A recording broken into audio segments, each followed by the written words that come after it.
ప్రార్థించుదము. ప్రేమ పూర్ణుడవైన తండ్రి, గొప్ప దేవా, మీ మహోన్నతమైన శ్రేష్టమైన నామమునకు స్తుతులు స్తోత్రాలు. ఈ ఉదయకాలం మీ పరిశుద్ధ సన్నిధానంలో మిమ్మను ఆరాధించుటకు, మిమ్మను స్తుతించుటకు, ప్రభువా మీ పరిశుద్ధ వాక్యం మేము ధ్యానం చేయుటకై మాకిచ్చిన ఈ గొప్ప భాగ్యాన్ని బట్టి వందనాలు చెల్లిస్తూ, మా జీవ ప్రదాతవు, మా రక్షణ కర్తవునైన తండ్రి, మరి యొక్క సన్నిధి అనుభవించగలిగే భాగ్యం మాకు అనుగ్రహించుట ఇది మా శక్తి బలం కాదు, మీ మహత్తరమైన ప్రేమ మా ఎడల ఉన్నదనుటకు రుజువు. అందును బట్టి దేవా మీకు వందనాలు చెల్లిస్తూ, ఆరాధనంతటినీ మీ ఆత్మ అనునయింపుతో మమ్మను నడిపించుమని, మమ్మను బలపరచుమని, దేవా ఆరాధనంతటి ద్వారా మీరే మహిమ పొందుతూ, ఎవరైతే ఈ వీడియో ద్వారా ఆరాధనలో మాతో పాటు పాలు పొందుతూ ఉన్నారో సంఘాన్ని దీవించి మీ కృపలో బలపరచుమని మా ప్రభువును ప్రియ రక్షకుడైన యేసు పుణ్యనామమున ప్రార్థించి వేడుకుంటున్నాం తండ్రి, ఆమెన్. స్నేహితులారా, అందరం లేచి నిలవబడి ఉండగా కీర్తనల పుస్తకంలో నుండి 342వ సంగీతం, నాకై చీల్చబడ్డాయో. 342వ సంగీతము.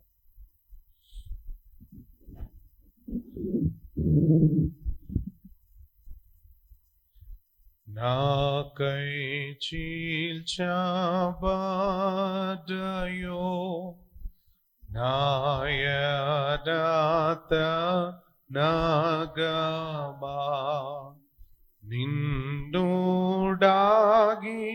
యందునా చెన్నో మీరా బారెడు రక్త జల ధారల శక్తి గ్రోల గానిమో, నేను నాదు శక్తి చే నేను గోల్వా జాలను కాలమేళ నేర్చిన వేలాక్రాతుల్ చేసిన నేను చేయు పాపము నేనే పాప జాలను వట్టి చేయి చాచుచు మోటి సిల్వా జేరేదం దిక్కులేని పాపిని ప్రకాజేచి ప్రోవుమో, నా కలంక మేలను యేసు నాథ బాపు మో, ఈ ధరిత్రి యందునా నేరోదాటు నప్పుడు నాదరించి నీకడ నాకై చీల్చబడ్డాయో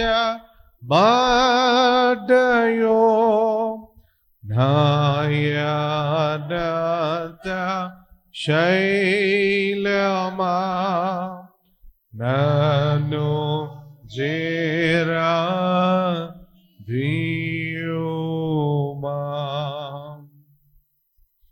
అందరం ఆ రీతిని నిలవబడి ఉండగా దక్షిణ ఇండియా సంఘము సామాన్య సంక్షిప్త దైవారాధన క్రమ పుస్తకంలో నుండి 17వ పూటలో ఉండిన రెండవ ఆరాధన క్రమంను అనుసరించుదాం. 15వ పూటలో ఉండిన రెండవ ఆరాధన క్రమం. దేవుని ఆరాధించుదము. దేవుడు ఆత్మ గనుక ఆయనను ఆరాధించువారు ఆత్మతోనూ సత్యంతోనూ ఆరాధింపవలెను.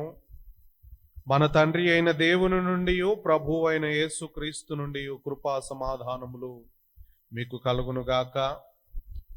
ఇది యెహోవా ఏర్పాటు చేసిన దినము, దీని యందు మనం ఉత్సహించి సంతోషించెదము. ఓ ప్రభువా, మా పెదవులు తెరువుము. తండ్రికిని కుమారునికిని పరిశుద్ధాత్మకును మహిమ కలుగునుగాక.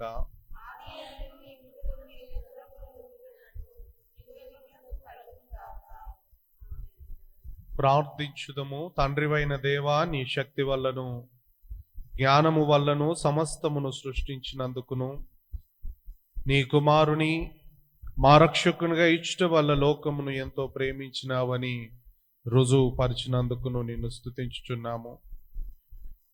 కుమారుడవైన దేవా, మా అపరాధముల నిమిత్తము అప్పగింపబడిన నీవు తిరిగి లేచుట వల్ల మమ్మను నీతిమంతులుగా చేయుటకు పాపము తప్ప అన్ని విషయములలో మావలే చేయబడినందులకై నిన్ను స్తుతించుచున్నాము. పరిశుద్ధాత్ముడవైన దేవా, సత్యమంతటిలోనికి నడిపించి మా హృదయములలో దేవుని ప్రేమను కుమ్మరించినందుకై నిన్ను స్తుతించుచున్నాం. తండ్రి, కుమారుడు, పరిశుద్ధాత్ముడవైన దేవా, యుగ యుగములు నీకే సమస్త స్తుతి మహిమ కలుగును గాక. ఆమేన్. పాపములు ఒప్పుకోలు పిలుపు వాక్యములను వినుడి. నేను లేచి నా తండ్రి యొద్దకు వెళ్ళి,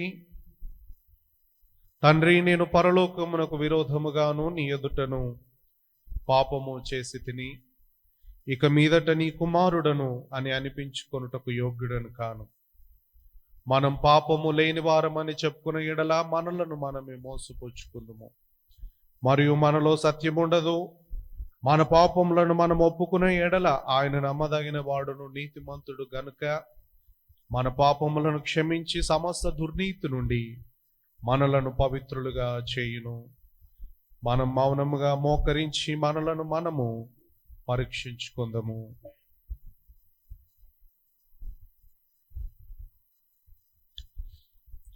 సర్వశక్తి గల దేవుని ఎదుట మన పాపములను వినయంతో ఒప్పుకొందము. సర్వశక్తియు మిక్కిలి కనికరం గల తండ్రి, తప్పిపోయిన గొర్రె వలె మేము నీ మార్గములు తప్పి తిరిగితిమి. మా హృదయముల ఆలోచనలను ఆశలను మిక్కిలి అనుసరించితిమి. మేము చేయవలసినవి చేయక చేయరానివి చేసితిమి. మాలో క్షేమము ఏమీ లేదు. అయినను మా ప్రభు అయిన క్రీస్తు యేసు ద్వారా నీవు మనుషులకు తెలియజేసిన వాగ్దానముల ప్రకారం, ఓ ప్రభువా, పాప పీడితులమైన మమ్మును కరుణింపుము. ఓ దేవా, తమ తప్పిదములు ఒప్పుకొని వారిని కాయుము. పశ్చాత్తాపపడు వారిని తిరిగి చేర్చుకొనుము. మరియు మిక్కిలి కనికరం గల తండ్రి, నీ పరిశుద్ధ నామమునకు మహిమ కలుగులాగున మేమిక భక్తి నీతి సుబుద్ధులతో జీవించులాగున ఆయన నిమిత్తము దయచేయుము. ఆమేన్. సర్వశక్తియు కనికరం గల దేవుడు మన సమస్త పాపములను క్షమించి వాని నుండి మనలను విడుదల చేసి మన నడతను దిద్దుకొనుటకు తగిన సమయము దయచేసి పరిశుద్ధాత్మ యొక్క కృపయు ఆదరణయు మనకు అనుగ్రహించును గాక. ఆమేన్. దయచేసి కూర్చునండి. స్నేహితులారా, తిరిగి అందరము కలిసి 349వ కీర్తన పుస్తకంలో నుండి 349 సంతోషింపరే ప్రియులారా యేసుని చెంత పాడుతూ దేవుని స్తుతించుకుందాం. 349. సంతోషింపరే ప్రియులారా, యేసుని చెంత సంతాసి పరే మనసారా. ఎంతో ప్రేమించి యానంతు డొసగెను సుతుని, వింతగా బ్రతుకావ సంతాశోభను దాల్చే అంతరంగములో వసించిన చింతలేల వాడబారెన్ గంతులిడుచును నూతన జీవ లలంతములుపు యంగదొడగెను సంతోషింపరే ప్రియులారా, యేసుని చెంత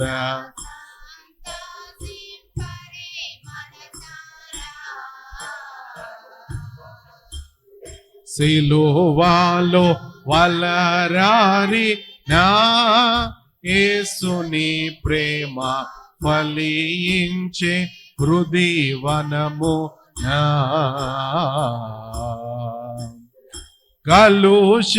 కలుషమెలను బాపు కలువారిలో భక్తి పలవులు చిగురించి చెలుని పాద పద్మములో అమలు కొని ఆరాధన బునమలయ మారుత వీచికలపై మలుపు గొనుచు సమర్పణంబు సులలితముగా చేయతొడగెను సంతోషింపరే యేసుని చెంత.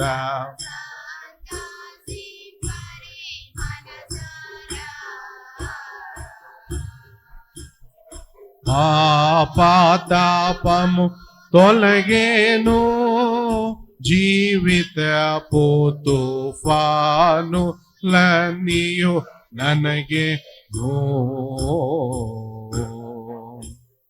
ప్రాచీన సర్పము పగబట్టి పడగెత్తి పంతాము నన్ను డాసి పటువున కరవంగ పాప మరణపు విరుగుడగున ప్రభుని అమృత రక్త సారం ప్రాణ భీక్షను పెట్టెను మరి పగతుని యోడించెన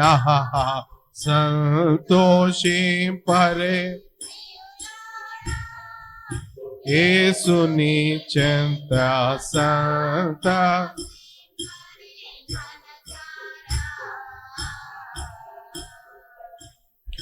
యాత్రా పదమున యేసుడు ప్రకాశింప రాత్రయ్యే పగలాయే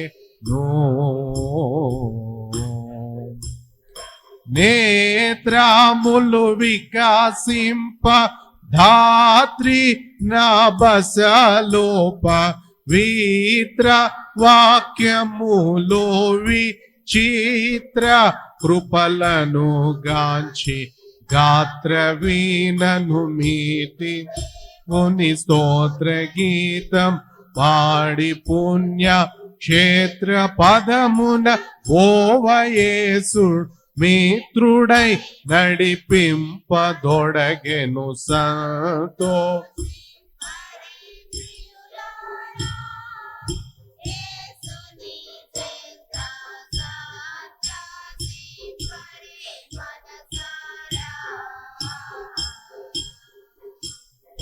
సిరి సంపాదలు యున్నాను లేకున్నాను కరుణావరములు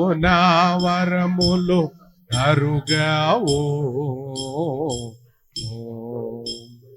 పైరు పంటలు కాని పరువు ప్రతిష్టాలు కరువైన గానీనే మురియుదు మదిలోన గిరుల పైన పరుగులిడుటకు హరిని పాదం లొసగే యేసుడు వెరతున చింతింతున కల్వరిని ప్రేమలు గురియుచుండగా సంతోషింపరే ప్రియులారా యేసుని చెంత సంతసింపరే మనసారా. స్నేహితులారా, ఈ ఉదయకాలం కొరకు ఏర్పాటు చేయబడిన పరిశుద్ధ లేఖన భాగంలో చదవగా విందాం. మొదట పాత నిబంధన పాఠం చదివి వినిపించబడు.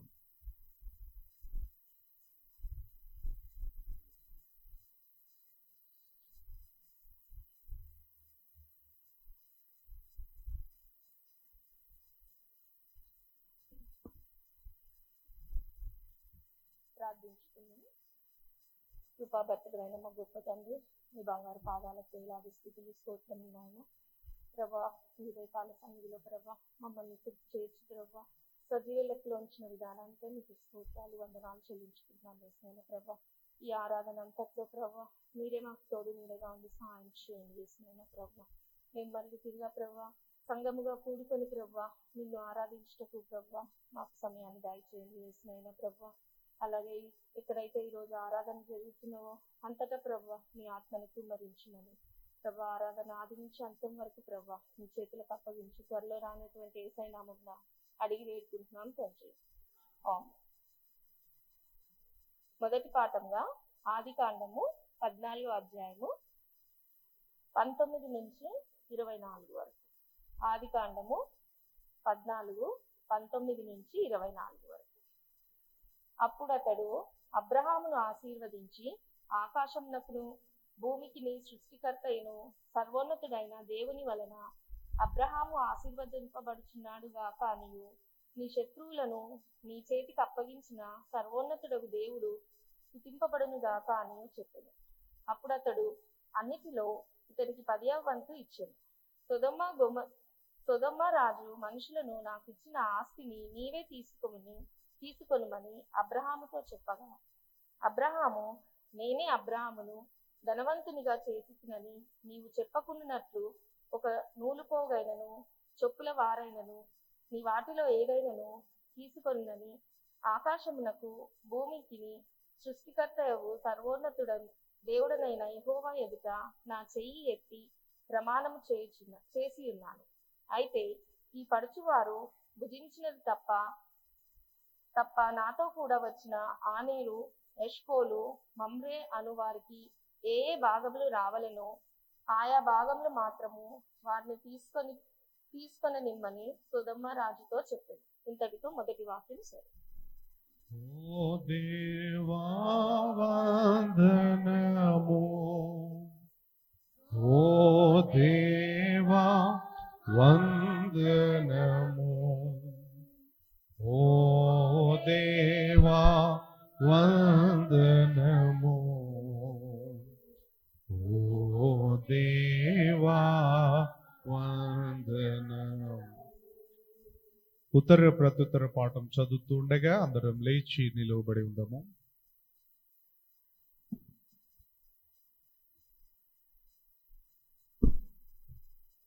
రెండవ పాఠముగా 104వ సంకీర్తన ఉత్తర ప్రత్యుత్తర రీతిగా చదువుకుందాము. 104 14వ వచనం నుండి 30వ వచనం వరకు చదువుకుందాము. పశువులకు గడ్డిని, నరుల ఉపయోగమునకు కూర మొక్కలను ఆయన మొలిపించుచున్నాడు. అందుమూలమున భూమిలో నుండి ఆహారమును, నరుల హృదయమును సంతోషపెట్టు ద్రాక్ష రసమును, వారి మొగములకు మెరుగునిచ్చు తైలమును, నరుల హృదయమును బలపరచు ఆహారమును ఆయన పుట్టించుచున్నాడు. యెహోవా వృక్షములు తృప్తి పొందుచున్నవి, ఆయన వాటిని నాటిన లెబానోను దేవదారు వృక్షములు తృప్తి పొందుచున్నవి. అచట పక్షులు తమ గూళ్ళు కట్టుకొను, అచట సరళ వృక్షముల పైన కొంగలు నివాసము చేయుచున్నవి. గొప్ప కొండలు కొండ మేకలకు ఉనికిపట్లు, కుందేళ్లకు బండలు ఆశ్రయ స్థానములు. ఋతువులను తెలుపుటకై ఆయన చంద్రుని నియమించెను, సూర్యునికి తన అస్తయ కాలము తెలియను. నీవు చీకటి కలుగ చేయగా రాత్రి అగుచున్నది, అప్పుడు అడవి జంతువులన్నీ తిరుగులాడుచున్నవి. సింహపు పిల్లలు వేట కొరకు గర్జించుచున్నవి, తమ ఆహారమును దేవుని చేతిలో నుండి తీసుకొని జూచుచున్నవి. సూర్యుడు ఉదయింపగానే అవి మరలిపోయి తమ గుహలలో పండుకొనును. సాయంకాలము వరకు పాటుపడి తమ పనులు జరుపుకొనుటకై మనుషులు బయలువెళ్ళుదురు. యెహోవా, నీ కార్యములు ఎన్నెన్ని విధములుగా ఉన్నవి! జ్ఞానము చేత నీవు వాటన్నిటినీ నిర్మించితివి. నీవు కలుగజేసిన వాటితో భూమి నిండి ఉన్నది. ఇదిగో విశాలమైన మహాసముద్రము, అందులో లెక్కలేని జలచరములు, దానిలో చిన్నవి పెద్దవి జీవరాశులున్నవి. అందులో ఓడలు నడుచున్నవి, దానిలో ఆటలాడుటకు నీవు నిర్మించిన మకరములున్నవి. తగిన కాలమున నీవు వాటికి ఆహారం ఇచ్చెదవని ఇవన్నీ నీ దయ కొరకు కనిపెట్టుచున్నవి. నీవు వాటికి పెట్టునది అవి కూర్చుకొనును.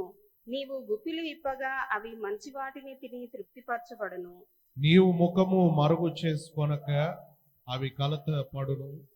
నీవు వాటి ఊపిరి తీసివేయినప్పుడు అవి ప్రాణములు విడిచి మంటి పాలగును. నీవు నీ ఊపిరి విడవగా అవి సృజింపబడును. అట్లు నీవు భూతలమును నూతనపరచుచున్నావు. ఇంతటితో పాఠం సార్.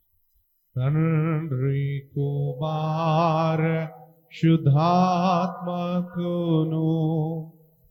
దగు స్తుతి మహిమలు కల్గు గాక ఆదిని ఇప్పుడు ఎల్లప్పుడు నైనట్లు యుగములు నౌనువా తండ్రి కుమార శుద్ధాత్మకును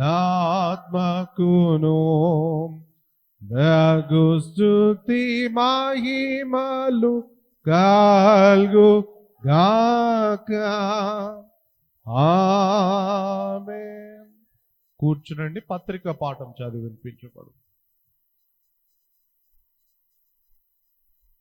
పత్రిక పాఠ్య భాగంగా 1 కొరింథీ 10వ అధ్యాయము 15వ వచనం నుండి 17వ వచనం వరకు చదువుకుందాము. 1 కొరింథీ 10వ అధ్యాయము 15వ వచనం నుండి 17వ వచనం వరకు. బుద్ధిమంతులతో మాట్లాడినట్లు నేను మీతో మాట్లాడుచున్నాను. నేను చెప్పు సంగతిని మీరే ఆలోచించుడి. మనము దీవించు ఆశీర్వచనపు పాత్రలోనిది త్రాగుట క్రీస్తు రక్తంలో పాలు పుచ్చుకొనుటయే కదా. మనము రొట్టె తినుట క్రీస్తు శరీరమును పాలు పుచ్చుకొనుటయే కదా. మనమందరము ఆ ఒక్కటే రొట్టెలో పాలు పుచ్చుకొనుచున్నాము. రొట్టె ఒకటే గనుక అనేకులమైన మనము ఒక్క శరీరమై ఉన్నాము. దేవుడి కొద్ది వాక్యం దీవించుకుంది. ఓ దేవా వందనము, ఓ దేవా వందనము, ఓ దేవా వందనము, ఓ దేవా వందనము. అందరం నిలవబడి ఉండగా సువార్త పాఠ్య భాగం చదివి వినిపించబడును.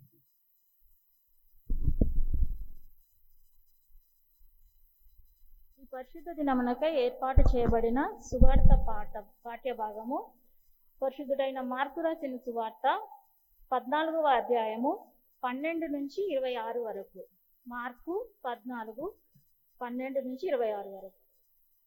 పులియని రొట్టెల పండుగలో మొదటి దినమున వారు పస్కా పశువును వధించినప్పుడు ఆయన శిష్యులు, నీవు పస్కాను భుజించుటకు మేమెక్కడికి వెళ్ళి సిద్ధపరచవలనని కోరుచున్నావని ఆయనను అడుగగా, ఆయన, మీరు పట్టణములోనికి వెళ్ళుడి, అక్కడ నీళ్ల కుండ మోయుచున్న ఒక మనుష్యుడు మీకు ఎదురుపడును.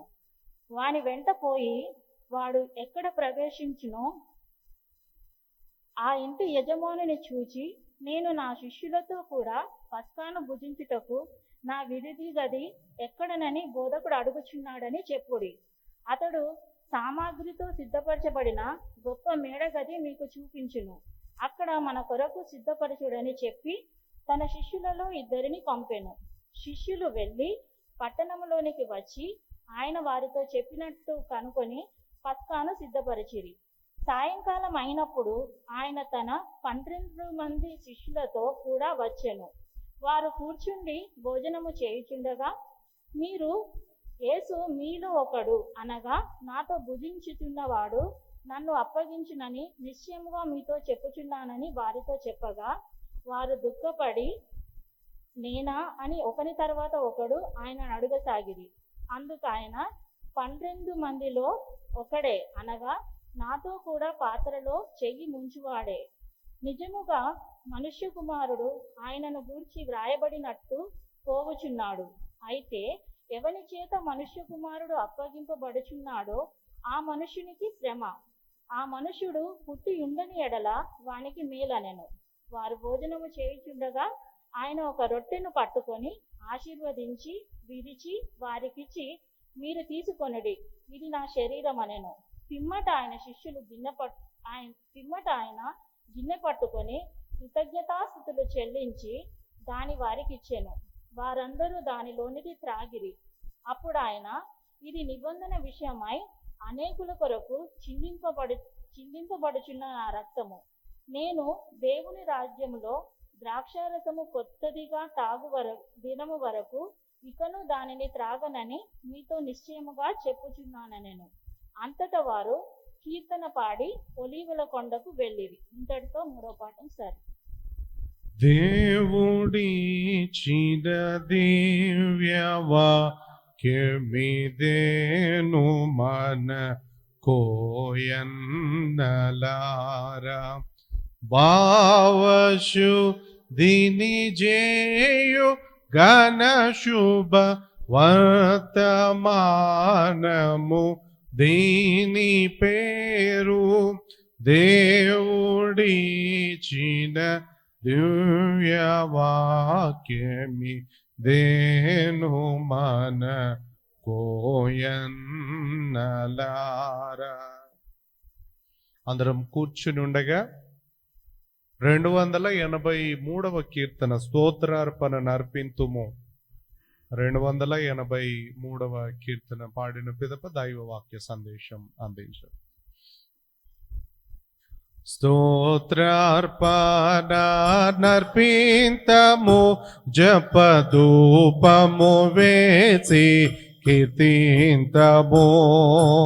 పాత్రుండైన శ్రీయేసుడు పరమ భోజనాంశమైనందున, పరమ భోజనాంశమైనందున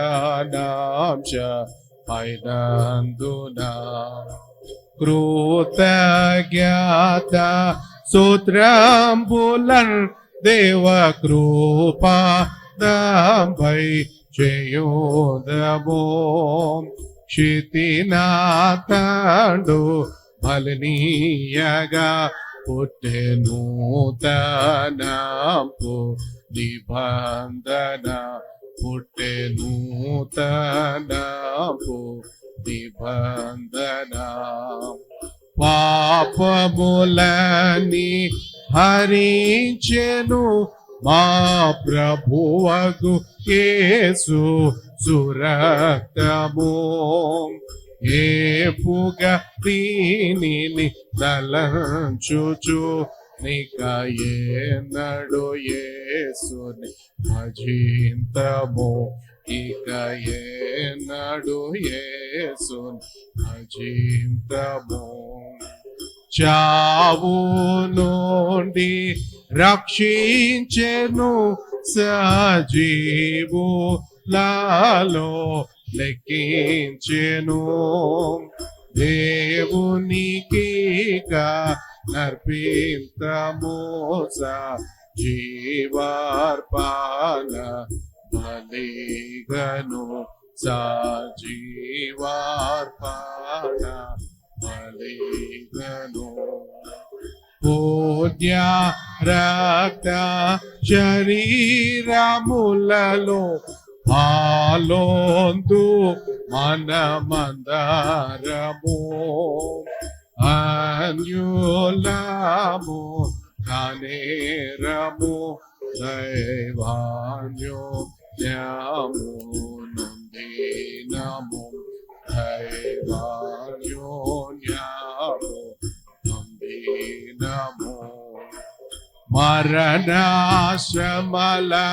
స్మరింతము ప్రభు తిరిగి వచ్చు పర్యంతము మరణ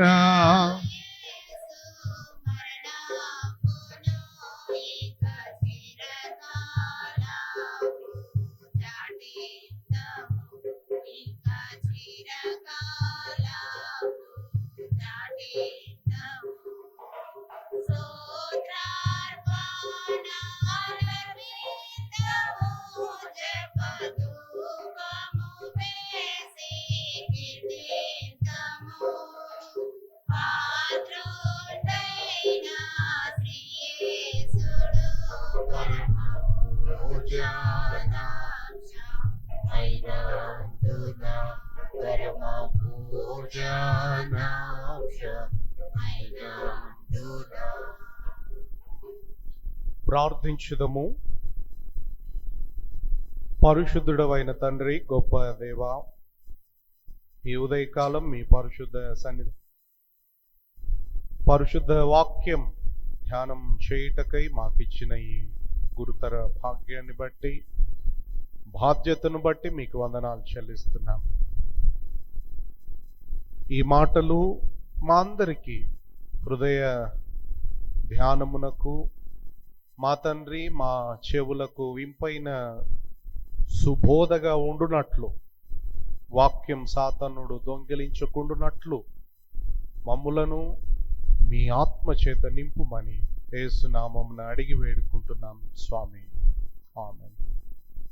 ప్రభునందు ప్రియమైనటువంటి వరలారా, ఈ ఉదయకాలం ప్రభు అయిన యేసు క్రీస్తు నామమున మీ అందరికీ నిండు వందనాలు తెలియజేస్తున్నాను. శుభములు. దేవుని మహాకృపను బట్టి అందరం ఆరోగ్యముగా, ఇంకో మాట చెప్పాలంటే సజీవులుగా ఉండగలిగినామంటే అది ఆయన ఆ వాత్సల్యత మన మీద ఉంది. అందును బట్టే ఈ దినం మనం సజీవులుగా ఈ పరిశుద్ధ ఆరాధనలో ఆయనతో సార్వత్రిక సంఘంతో కలిసి దేవుని ఆరాధించగలుగుతూ ఉన్నాం. ఈ దినం దక్షిణ ఇండియా సంఘం యొక్క ఆల్మానక్ లేదా మన క్యాలెండర్ పంచాంగం అనుసరించి మనకివ్వబడిన అంశము పెంతకోస్తు తర్వాత 12వ ఆదివారం కొరకు సాక్రమెంట్ ఆఫ్ హోలీ యూకరిస్ట్, పరిశుద్ధ సమభాప్తు సంస్కారము అనేటువంటి మాట ఈ దినం ఆచరిస్తూ ఉన్నాం. పరిశుద్ధ సమభాప్తు సంస్కారం మనందరికీ వాడుకలో ఉన్నటువంటి పదాలు ఏమిటంటే ప్రభు భోజన ఆరాధన క్రమం అని మనం పిలుస్తూ ఉంటాం. చివరి రాత్రి భోజనం అని పిలుస్తూ ఉంటాం. యేసుక్రీస్తు ప్రభు మేడగదిలో ఆచరించినటువంటి దానిని మనం చివరి రాత్రి భోజనం అంటాం. ఆ తర్వాత వాడినటువంటి ఈ మన రెగ్యులర్ సర్వీస్లో చేసేదాన్ని సమభాప్తు సంస్కారం అంటే అందరూ కలిసి ఆచరించగలిగినటువంటిది అనే ఆలోచనతో సంఘం ఆలోచన విధానాన్ని కొనసాగిస్తూ ఉంది. ఈ దినపు అంశము చాలా ప్రాముఖ్యమైనటువంటిది. మన సంఘ డాక్ట్రిన్స్, సిద్ధాంతాలలో కూడా చాలా ప్రాముఖ్యమైనటువంటి అంశం. చర్చ్ ఆఫ్ సౌత్ ఇండియా సాక్రమెంట్లో 2 సంస్కారాలను మనం అంగీకరిస్తాం. ప్రొటెస్టెంట్ సంఘాలన్నీ కూడా అది బాప్తిస్మ సంస్కారము, రెండవది ఈ సమభాప్తు సంస్కారం. చాలా ప్రాముఖ్యమైనటువంటి మాట అని ఎందుకన్నానంటే ప్రతి సంఘం ఈ ప్రభు భోజన సంస్కారాన్ని ఆచరిస్తూ ఉంది. ఎనీ చర్చ్, ఎనీ డినామినేషన్, ప్రతి సంఘాలు, ఆయా విభేదాలు కలిగినటువంటి సంఘాలు కూడా ఈ సమబాప్తు సంస్కారం ఒక్కొక్కరు ఒక్కొక్కలాగా పాటిస్తూ ఉంటారు, పెద్ద దానికేం సమస్య లేదు. కేథోలిక్ సంఘం ప్రీస్టులు మాత్రమే వైన్ వేపర్ 2 తీసుకుంటారు. కాంగ్రిగేషన్ కి కేవలం వేపర్ మాత్రమే ఇస్తారు. కొన్ని బాప్టిస్ట్ అనాబాప్టిస్ట్ సంఘాల్లో ప్రజల దగ్గరికి ఈ పాత్రలు తీసుకొని పోబడతాయి. అషేరర్స్ అంటాం, డీకన్స్ అని మాట పిలుస్తాం. సంఘం కూర్చొని ఉండగా సంఘం దగ్గరికే రొట్టె ద్రాక్షరసం వాళ్ళు సప్లై చేస్తారు, అక్కడ పంచుతారు. అందరు కలిసి, ఆరాధనలో ఉన్న వారందరూ కలిసి ఒకసారి భుజించాలన్న ఆలోచన. కొన్ని ఆంగ్లికన్ సంఘాలు ఒకే కప్పులో వైన్ తాగుతారు. సాధారణంగా పూర్వపు రోజుల్లో అట్లనే ఉండింది. ఇక మనకు రాను రాను మనుషులకు పెరుగుతున్న దురలవాట్లను బట్టి, పర్సనల్ డిసీజెస్ ని బట్టి మనం వాటిని అవాయిడ్ చేస్తూ ఉన్నాం. కనుక ఇప్పుడు మనకంతా ఈ చిన్న కప్స్ లో ఆ వైన్ తాగే అలవాటు వచ్చేసింది. ఇట్లా ఏ ఏ సిద్ధాంతాలు ఏవేవి ఉన్నా, బట్ ప్రతి సంఘం ఈ సంస్కారాన్ని ఆచరిస్తూ ఉన్నది అనేటువంటి సంగతిని మనం గుర్తించాలి. క్రైస్తవ చరిత్రలో చాలా గొప్ప నాయకులు, సెయింట్ అగస్టిన్ ఈ సంస్కారాలు దేవుని కృపకు ఒక నిధి అనే మాట వాడతాడు. ఆయన ఇంకేమంటాడంటే, అదృశ్యమైన దైవ కృపకు ఒక దృశ్యమైన కార్యరూపమే సంఘం ఆచరించే సంస్కారం అనేటువంటి ఒక భావగర్భితమైనటువంటి మాట వాడినాడు. నేను పోయిన ఆదివారం కూడా జ్ఞాపకం చేసినాను. సాక్రమెంట్ అంటే 2 పదాలు వాడబడ్డాయి చరిత్రలో. ఒకటి సేక్రటస్, పరిశుద్ధ అనే మాట. రెండవది ముస్టేరియన్, బహుశా మనం అది ఇంగ్లీష్లో ఇప్పుడు వాడుతున్న మిస్టరీ. ఈ పరిశుద్ధ సంస్కారము మర్మయుక్తమైనటువంటిది. ఏం జరుగుతుందో ఏంటో వర్ణించడానికి మానవ మేధస్సు, మానవ ఆలోచనలు సరిపోవేమో అని నా బలమైన నమ్మకం. మిస్టీరియస్, అదేందో ఒక మర్మాత్మకమైనటువంటి కార్యం. కాకపోతే దేవుడు బయలుపరిచినాడు మనలకు. ఆ బయలుపరచబడిన దానిని ఆచరిస్తూ ఉన్నాము అనేటువంటి సంగతి తప్పకుండా సంఘం గుర్తించాలి. ఇది దేవుని కృపకు ఒక గురుతు. సంస్కారం దైవ కృపకు ఒక గురుతు. ఇదంతా ఒక ఎత్తు అయితే, మన ఆరాధన క్రమంలో మనము మొదటి పూటలో ప్రభు భోజన ఆరాధన క్రమము అని రాస్తాం. అక్కడే ఇంకొక మాట ఏముందంటే యూకరిస్ట్ అనే మాట వాడినారు. ఇది గ్రీకు భాష. యూకరిస్ట్ అంటే థ్యాంక్స్ గివింగ్, కృతజ్ఞతలు చెల్లించే ఆరాధన. కాబట్టి చాలా మంది ఈ సాక్రమెంట్లో పాలు పొందరు. చాలా మందిని చూసినాను నేను. వాళ్ళ కారణాలు, వాళ్ళను సమర్థించుకునే కారణాలు చెప్తుండొచ్చు, కానీ నేను అవేవి వినను. ఎందుకంటే సాక్రమెంట్ లేదా హోలీ కమ్యూనన్ దేవునికి మనము కృతజ్ఞతాస్తుతులు చెల్లించే ఒక ప్రక్రియ. నీ వేసే కానుకలు, నీ జీవితము, నీ సమయముతో పాటు ఇక్కడ ఆ బల్లలో పాలు పొందుట దేవునికి కృతజ్ఞతాస్తుతులు చెల్లించుట అనే సంగతి క్రైస్తవ సంఘం గుర్తుంచుకోవాలి. దేవుడు క్రీస్తు మరణములో మనందరి కొరకు జరిగించిన రక్షణ కార్యము కొరకు కృతజ్ఞతాస్తుతులు మనం చెల్లించాలి. దేవుడు క్రీస్తులో జరిగించిన రక్షణ కార్యం కొరకు. అందుకే ఈ లిటర్జికల్ సంఘాల్లో చాలా ప్రాముఖ్యం. మీరు పెంతకోస్తు, హెబ్రోను సంఘాలలోకి వెళ్ళగలిగితే వాళ్ళ ఆచారం, నేను ఎవరిని నిందించడం లేదు కానీ, చాలా బలంగా విశ్వసిస్తారు. ఒక ఆదివారము పరిశుద్ధ సముపాప్తు సంస్కారం పాలు పొందాలంటే శుక్రవారం నుంచి వాళ్ళ సిద్ధపాటు ఉంటుంది. నేను చాలా సంఘాల్లో చూసినాను. శుక్రవారం నుంచే సిద్ధపాటు, శనివారం అంతా ఉపవాసముతో ఉండి ఆదివారం దేవాలయంలో సాక్రమెంటుతో వాళ్ళ ఉపవాసాన్ని విడిచిపెడతారు. ఎంత బలీయమైనటువంటి వాడుక సాంప్రదాయం. మన దౌర్భాగ్యం ఏంటంటే వస్తూనే కమ్యూనియన్కి వచ్చేటోళ్ళని కూడా చూస్తాం. కనీసం గుడిలో వచ్చి కూర్చొని ఇంత ప్రార్థన చేసుకొని సిద్ధపడి పోవాల. పాస్టర్ గారు ఏదో ఆయనకి ఏం పని లేదు కనుక విశ్వాసంతో రండి, ప్రార్థన చేసుకొని రండి అని చెప్తాడు, అన్నీ నడుస్తాయిలే అని వస్తూనే కమ్యూనియన్కి మెట్లెక్కే దౌర్భాగ్యమైన క్రైస్తవ్యం కూడా ఉండింది. కానీ ఇది చాలా సిద్ధపాటు, పవిత్రతతో కూడిన కార్యం అనేది సంఘం గుర్తించదగ్గాలి. బహుశా మనం ఈ దినం చదువుకున్నటువంటి లేఖన భాగాలు గనక చూడగలిగితే యూకరిస్టు, ఈ పరిశుద్ధ సమభాప్తు సంస్కారము దేవునికి మానవులకు ఉన్న నిబంధనను జ్ఞాపకము చేసేటువంటి మాట. పాత దినాలలో బహుశా ఇప్పుడు మనకు టెక్నికల్గా చాలా పెద్ద పెద్ద వుడ్ వర్క్ చేయగలిగినటువంటి వ్యక్తులు వచ్చేసినారు కనుక ఆల్టర్లో డిజైన్స్కి ప్రయారిటీ ఇస్తూ ఉండినారు. కానీ నేను పూర్వపు దినాల్లో పూర్వపు ఆలయాల్లో ఉన్నటువంటి టేబుల్స్ ఎక్కడ చూసినా ఆ ఆల్టర్ టేబుల్ మీద తప్పకుండా ఒక మాట ఉండేది, నన్ను జ్ఞాపకము చేసుకొనుటకై, ఇన్ రిమెంబరెన్స్ అనే మాట.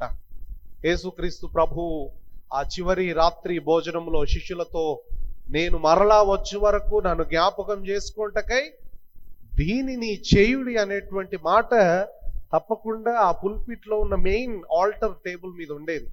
ఎందుకో అది రాను రాను కాలగర్భంలో సంఘం మర్చిపోయింది, మరుగున పడివేయబడింది. కానీ ఈ ఆరాధనకు వచ్చే ప్రతి సందర్భంలో దేవుడు వస్తున్నాడు, ఆ రెండవ రాకడను గూర్చిన జ్ఞాపకం, లేదా ఆ రాకడ వరకు మనము దేవునితో నిబంధన చేయబడిన ప్రజలము అన్న సంగతి గుర్తుపెట్టుకోవాలి. చదవబడిన పాత నిబంధన పాఠ్యభాగము ఆది కాండము 14వ అధ్యాయము 17-18 వచనాల్లో, స్నేహితులారా, మనం తప్పకుండా ఒకటి గుర్తుపెట్టుకోవాల్సిన మాట ఏంటంటే, క్రొత్త నిబంధనలో ఏర్పడిన ప్రతి సంస్కారము పాత నిబంధన యొక్క పారంపర్యాచారాన్ని బట్టియే కొనసాగుతూ వస్తూ ఉన్నది. చాలా మంది ఏమనుకుంటారంటే, క్రొత్త నిబంధనను దేవుడు ఎస్టాబ్లిష్ చేసినాడు గనుక పాత నిబంధన కొట్టి వేయబడింది. కానీ యేసు ప్రభు మత్తయి సువార్తలో 5వ అధ్యాయంలో ఆయన చెప్పిన మాట ఏంటంటే, నేను ప్రవక్తలనైనను ప్రవక్తల వచనములనైనను కొట్టివేయుటకు రాలేదు, కానీ వాటిని పరిపూర్ణంగా నెరవేర్చుటకే నేను వచ్చి ఉన్నాను. సో ఈ దినం మనం ఆలోచన చేస్తున్నటువంటి సాక్రమెంట్, ఈ పరిశుద్ధ సమబాప్తు సంస్కారము కూడా పాత నిబంధనలో ఉన్నటువంటి ఆ పారంపర్యాచారానికి కొనసాగింపుగానే మనం ఈ దినం చూడగలుగుతూ ఉన్నాం. బహుశా నిర్గమకాండములో దేవుడు ఇశ్రాయేలు ప్రజలకు బోధించిన పస్కా పండుగ, పస్కా పండుగ. ఆసక్తికరమైనటువంటి విషయం ఏంటంటే, ఈ పస్కా పండుగ దినాననే యేసు ప్రభువు కూడా ఈ పరిశుద్ధ సమబాప్తు సంస్కారాన్ని స్థాపించినాడు. ఈ దినమే మేడగదిలో యేసు ప్రభువు మనం చూస్తాం. ఈ 14వ అధ్యాయం ఆది కాండము 14వ అధ్యాయము 17వ వచనం దయచేసి చదవండి.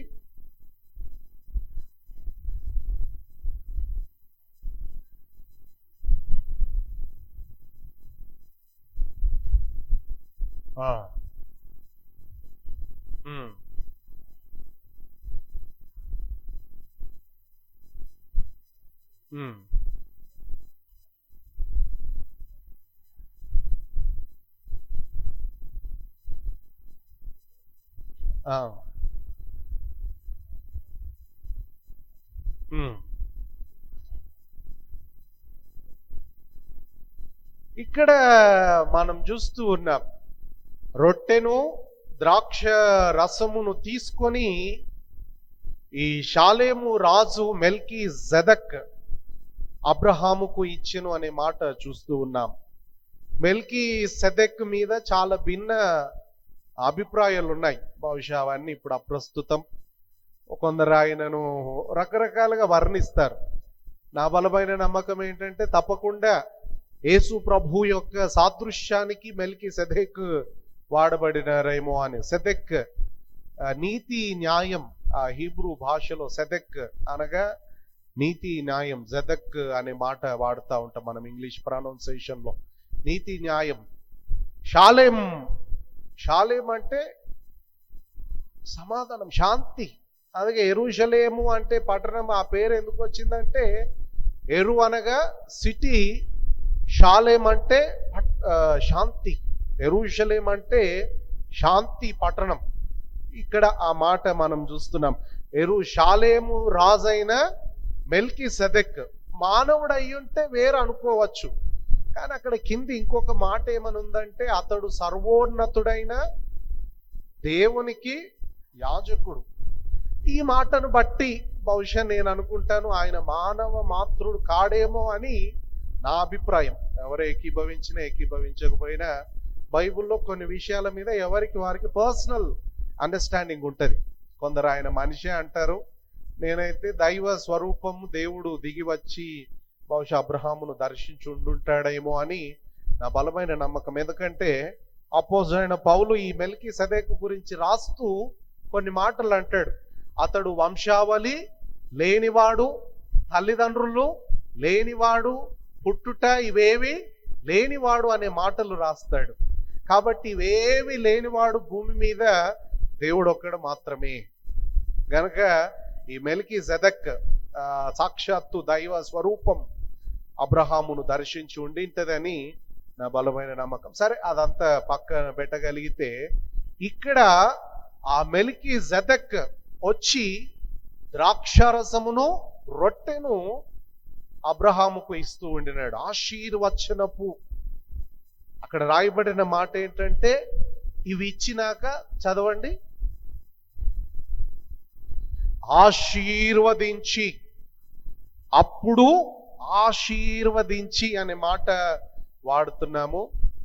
మార్కు సువార్తలో ఈ దినం యేసు ప్రభు సెలబ్రేట్ చేస్తూ ఉన్న లేదా కాన్సిక్రేట్ చేస్తూ ఉండినటువంటి ఆ లార్డ్స్ టేబుల్, ఆ లార్డ్ సపర్ టేబుల్ని అక్కడ కూడా 22వ వచనములో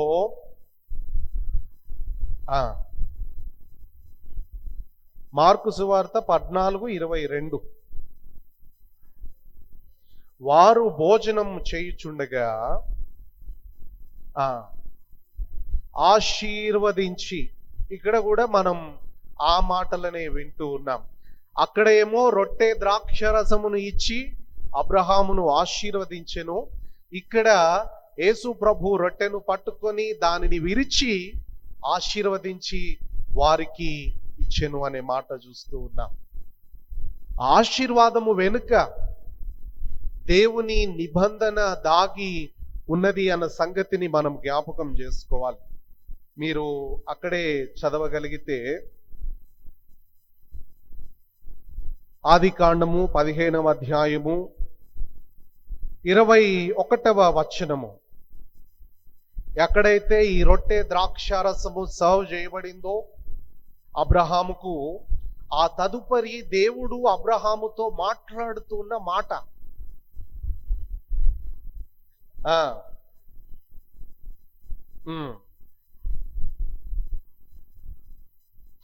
నిబంధన, కవెనెంట్. దేవుడు అబ్రహామునకు రొట్టె ద్రాక్షారసాన్ని ఇచ్చుటిన పిదప అబ్రహాముతో దేవుడు చేస్తూ ఉన్న నిబంధన, నేను నీతో నిబంధన చేసుకున్నానని దేవుడు జ్ఞాపకం చేస్తూ ఉన్నాడు. సో మనం ఎప్పుడు సాక్రమెంట్లో పాల్పొందినా, ఎప్పుడు ఈ బల్లను సమీపించినా, ఎప్పుడు మన దేవాలయంలో ఉన్న ఆల్టర్ సమీపించే ప్రతి సమయములో మనము గుర్తించదగ్గ విషయం ఏంటంటే మనము దేవునితో నిబంధనలో ఉన్నాము. త్రియేక దేవుడు మనతో ఒక కవెనెంట్ చేసుకున్నాడు. మనము దేవుని ప్రజలము, దేవుడు మన దేవుడు అనేటువంటి మాటలను తప్పకుండా ఈ దినం జ్ఞాపకం చేసుకోవాలి. స్నేహితులారా, ఆ మొదటి కొరింథీ పత్రిక 11వ అధ్యాయము 25వ వచనము మనం చూద్దాం. మొదటి ఆ ప్రకారమే భోజనమైన పిమ్మట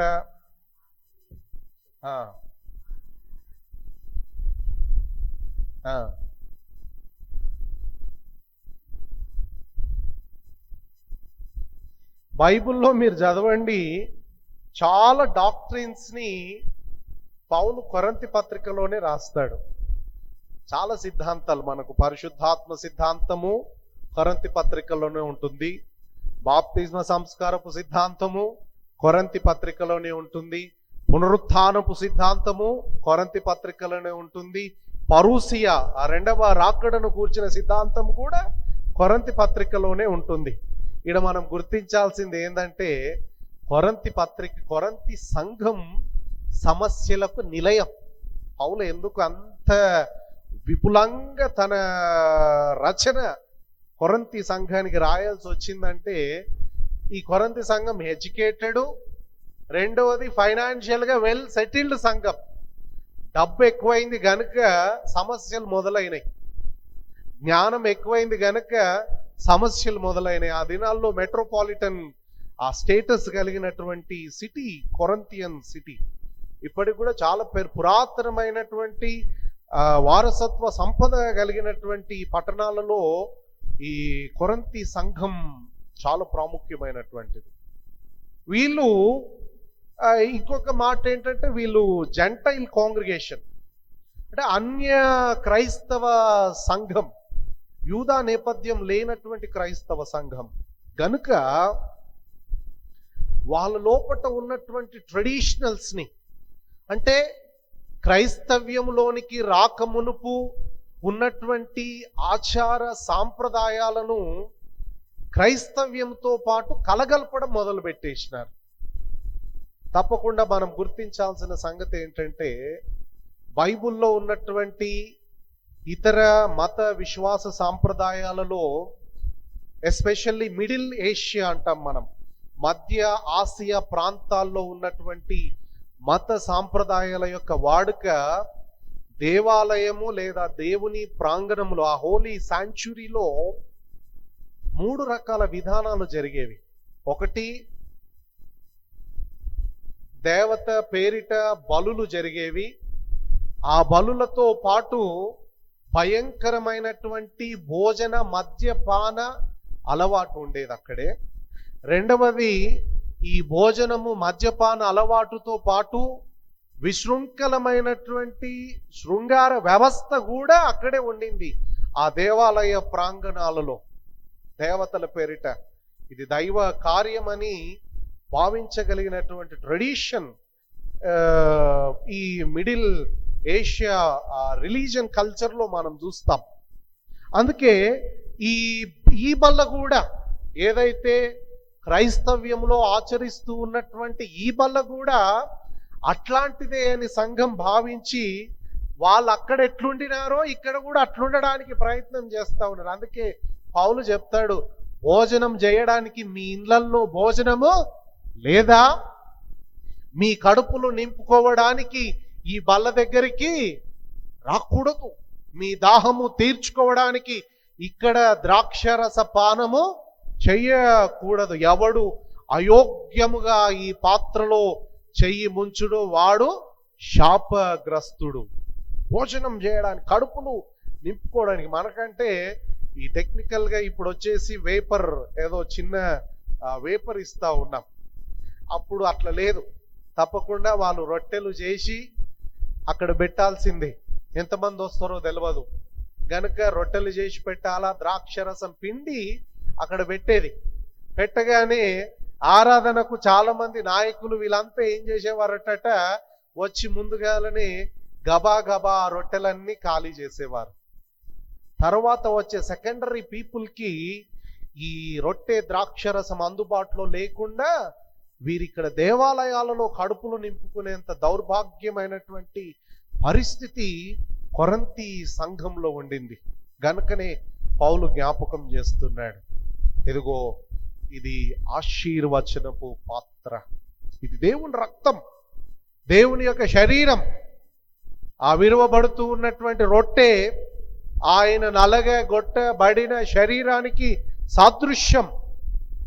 ఇక్కడ అందించబడు ద్రాక్షారసం ఆయన శిలువపై కార్చిన తన అమూల్యమైన రక్తమునకు సాదృశ్యం. బహుశా కేథోలిక్ సంఘాన్ని మనం తప్పకుండా జ్ఞాపకం చేసుకోవాలి. వాళ్ళు ఏమంటారంటే రూప సన్నిధి, ట్రాన్స్ఫార్మిగేషన్ అనే మాట వాడుతూ ఉంటారు. అంటే ఈ ఆరాధన తరువాత ఒక పతాక స్థాయికి వెళ్ళిపోయి ఆ రొట్టె ద్రాక్షరసాన్ని అక్కడ యేసుక్రీస్తు ప్రభు యొక్క సిలువ వేయబడిన స్టాచ్యూ కింద పెట్టి గబా గబా గబా గబా గంటలు కొట్టేస్తా ఉంటే పరిశుద్ధాత్ముడు వచ్చి ఆ రొట్టెను ద్రాక్షరసాన్ని నిజమైన రక్తముగా, నిజమైన శరీరముగా మార్చేస్తాడని కథోలిక్ సంఘం యొక్క విశ్వాసం.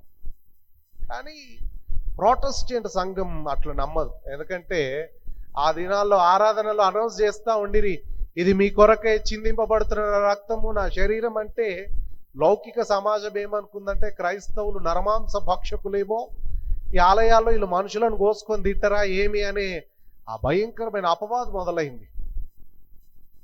సంస్కరణ సంఘాలు, రిఫార్మ్డ్ చర్చెస్, సంస్కరణ సాధించిన ప్రొటెస్టెంట్ సంఘాలు ఇది రూప సన్నిధి జరగదు కానీ సబ్స్టాన్స్, అక్కడ ఆయన నలగగొట్టబడిన శరీరానికి కార్చిన రక్తానికి సాదృశ్యంగా, నేను ఇందాకే జ్ఞాపకం చేసిన మిస్టరీ, ఏదో మర్మం.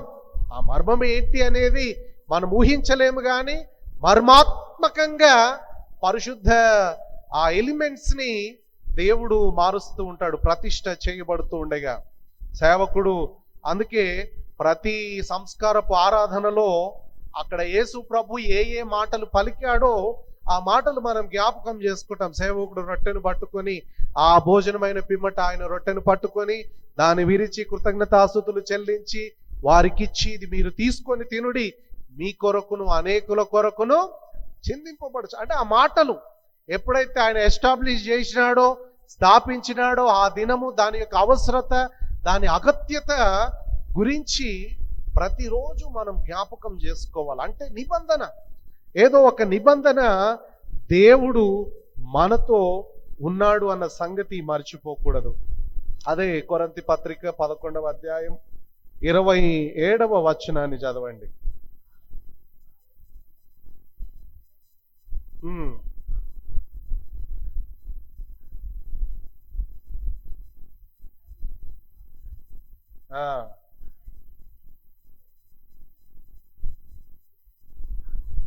ఇక్కడికి వచ్చే సమయానికట ఏం చేసుకోవాలా?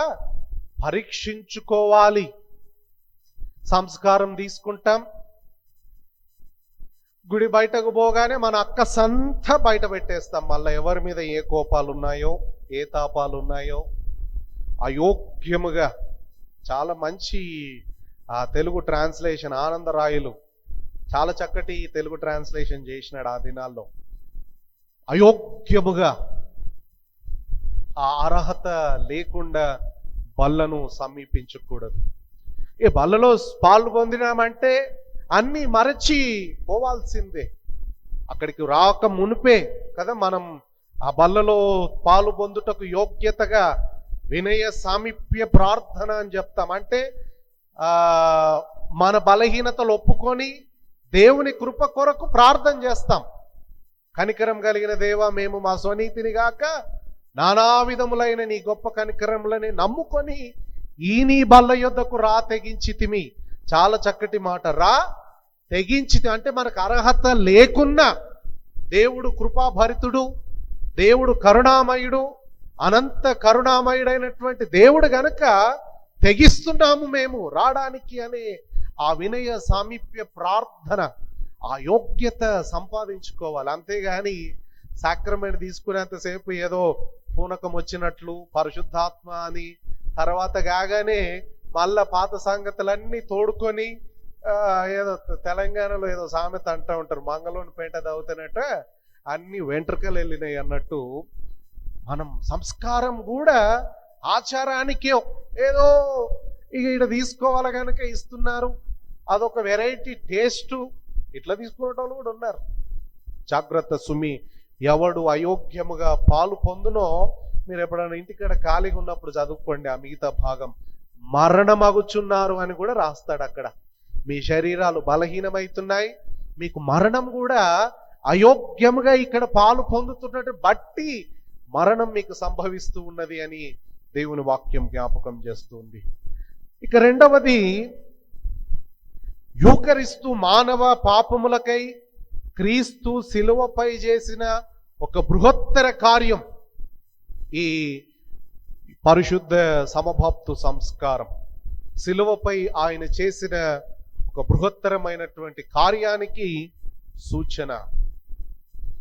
ఎందుకు యేసు ప్రభు యొక్క మరణం ఈ భూమి మీద అవశ్యమైంది? దేవుడు అనుకుంటే ఏదైనా చేయగలిగినటువంటి వ్యక్తి మరణం ఎంచుకున్నాడు. ఎందుకు మరణం ఎంచుకోవాల్సి వచ్చిందంటే, హెబ్రీ పత్రిక 10వ అధ్యాయము లేదా 9వ అధ్యాయము 12వ వచనం చదవండి. మొదట హెబ్రీ పత్రిక 9:12. మేకల యొక్కయు కోడెల యొక్కయు రక్తముతో కాక ఇక్కడ ఇంకా దేనికో ప్రత్యామ్నాయముగా యేసు ప్రభు మరణించాల్సి వచ్చింది అనేటువంటి ఒక భాష్యం మనం చూస్తున్నాం. ఏంటి ఆ ప్రత్యామ్నాయము? వేటికి దేవుడు ప్రతిగా అర్పించబడ్డాడట? ఏమేం చెప్తున్నాడు? మేకల యొక్కయు, యెరూషలేములో ఉన్నటువంటి సాంప్రదాయము లేదా క్రైస్తవ సంఘ యూద ఎస్పెషల్లీ జూయిష్ ట్రెడిషన్ లో ఇసాకు బలి, అబ్రహాం కుమారుడైన ఇసాకు బలిని బట్టి పాపము లేదా దేనికైనాను యెరూషలేములో బలులు అర్పించే అలవాటు వచ్చేసింది క్రైస్తవ యూదా ట్రెడిషన్ లో. ఎంతగా బలులంటే, ఈ యెరూషలేము వెనక కెద్రోను వాగు అని ఒకటి ప్రవహిస్తూ ఉండింది. ఈ యెరూషలేము మనం ఇప్పుడు ఏదైతే ఆల్టర్ వాడుతున్నామో, ఈ ఆల్టర్కు సాదృశ్యంగా బలిపీఠం ఉంచబడేది.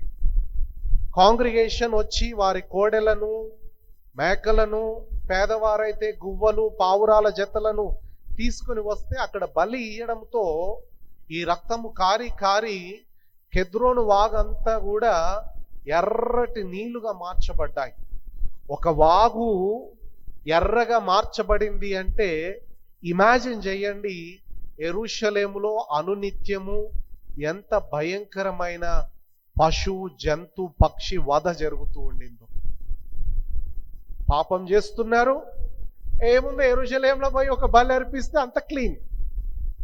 పాపం చేస్తున్నారు, చిన్న తప్పు చేసిన ఈసారి పావురాల జతనిస్తే అంత మాఫీ, వానిష్, అంత శుభ్రం చెయ్యబడుతుంది అనే ఒక చెడ్డ వాడుక మానవ తప్పిదాలకు భయంకరమైన జంతు పక్షుల వధ యెరూషలేములో జరుగుతూ ఉండింది. అందుకే 10వ అధ్యాయము 2వ వచనం చదవండి.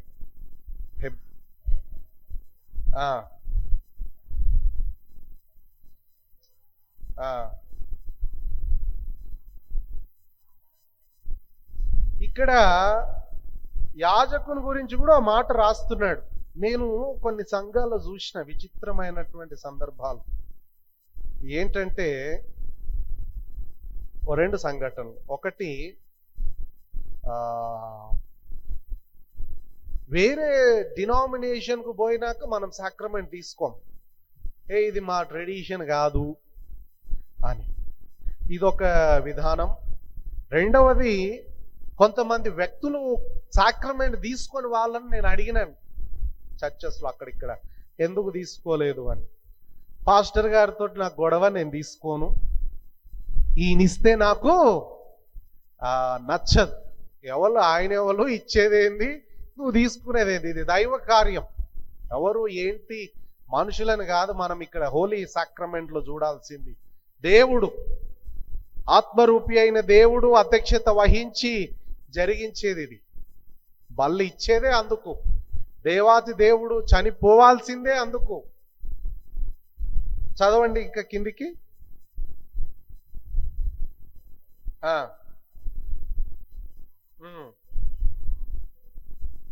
ఇజ్రాయేలు ప్రజలకట బలులు అర్పించడాన్ని బట్టి పాప క్షమాపణ కాదు కానీ ప్రతి సంవత్సరము పాపము చేయడానికి ఒక వెసులుబాటు కనబడుతూ ఉండింది. నేను ఇందాక చెప్పిన కదా, పాపం చేస్తే భయపడేది లేదు. యెరూషలేముకు పోయి ఒక మేకిస్తే సరిపాయి, ఒక గొర్రెనిస్తే సరిపాయి. బహుశా ఇంకా ట్రెడిషన్ ఉండింటే కబేలాలు కూడా పని చేయకపోవు మన గుళ్ళ ముందు. దేవుడు అది తీసేసి కానుకలకు వచ్చింది కథ. ఇంకా ఆ ట్రెడిషన్ ఉండింటే ఎంత భయంకరంగా ఉంటుండేనో, ఇంకెంత భయంకరమైనటువంటి రక్తపాతం మనం చూడాల్సి వచ్చేదో. ఏటేటా వారి పాపములు జ్ఞాపకమునకు. అప్పుడు ఈ కాంటెక్స్ట్, ఇటువంటి సిచ్యువేషను భూమి మీద ఉండగా ఇప్పుడు 5వ వచనం చదవండి. ఎవరు ఈ మాటలు చెప్తున్నాడు? ఆయన అంటే యేసుక్రీస్తు ప్రభువు మానవునిగా ఈ లోకములో ప్రవేశించినప్పుడు, చదవండి, బలియు అర్పణయు నీవు కోరలేదు.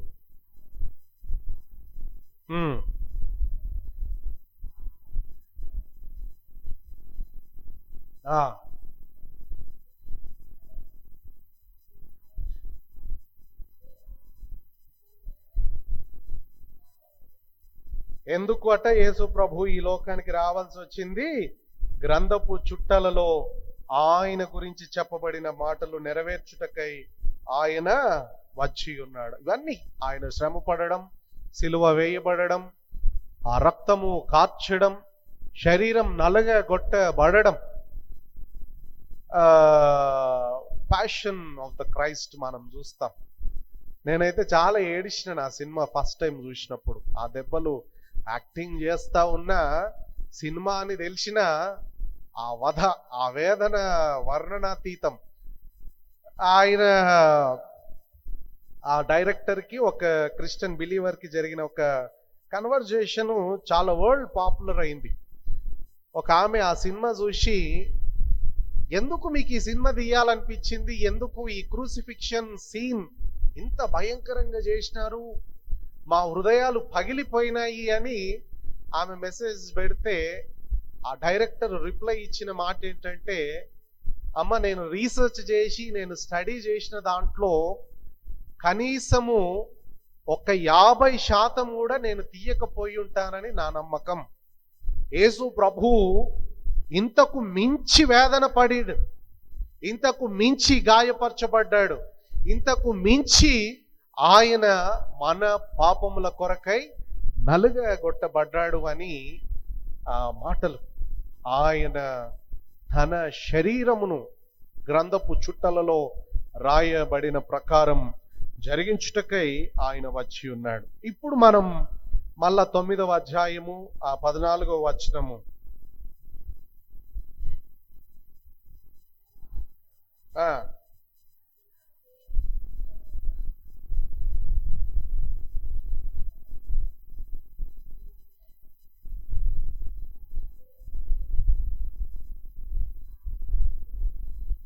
శుద్ధి చేయబడింది. ఇక ఆ పాపములన్నీ కొట్టివేయబడ్డాయి గనుక ఇప్పుడు నీవు మళ్ళా నీ పాపాల కొరకు పెద్ద యాగం చేయాల్సిన అవసరం లేదు.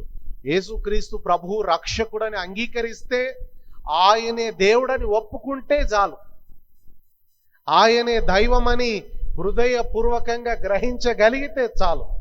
ఇక వేరే కర్మకాండలు, ఆచారాలు ఏమీ చెయ్య అవసరం లేదు. కనుక శిలువ యాగం క్రీస్తు మన కొరకు చేసిన ఒక గొప్ప బృహత్తర కార్యం. అదే 10వ అధ్యాయము 20వ వచనంలో కూడా ఇదే మాట చదవండి.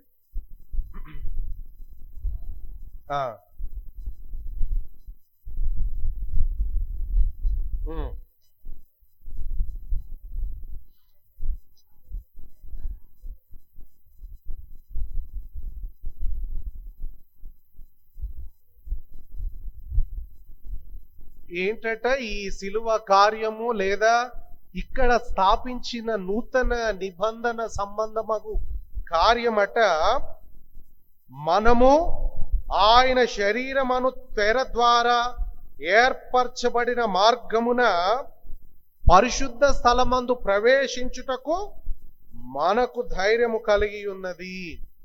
ఇక్కడ పాలు పొందడమట మనము పరిశుద్ధ సన్నిధిలో చేర్చబడడానికి ఒక మార్గం. అందుకే యెరూషలేము ఆయన సిలువ వేయబడిన సమయంలో దేవాలయపు తెర నిలువుగా చీలని, ఇక ఎవరు అవసరం లేదు, దాచబడేది ఏది లేదు, మనుషులందరికీ ప్రతిదీ అన్వేల్ చేయబడిద్ది. ఇక దేవుని సన్నిధిని మనం ఇక్కడ గుర్తించదగ్గాలి. మన పాపముల కొరకు ఆయన రక్తము కార్చబడింది అని గ్రహించగలగాలి. ఇక మూడవ అంశము, ఈ యూకరిస్తు దైవ ప్రత్యక్షతను మనకు అనుగ్రహించగలిగేది. యూకరిస్తు దైవ ప్రత్యక్షతను మార్కు సువార్త 14వ అధ్యాయం 25వ వచనాన్ని చదువుదాం.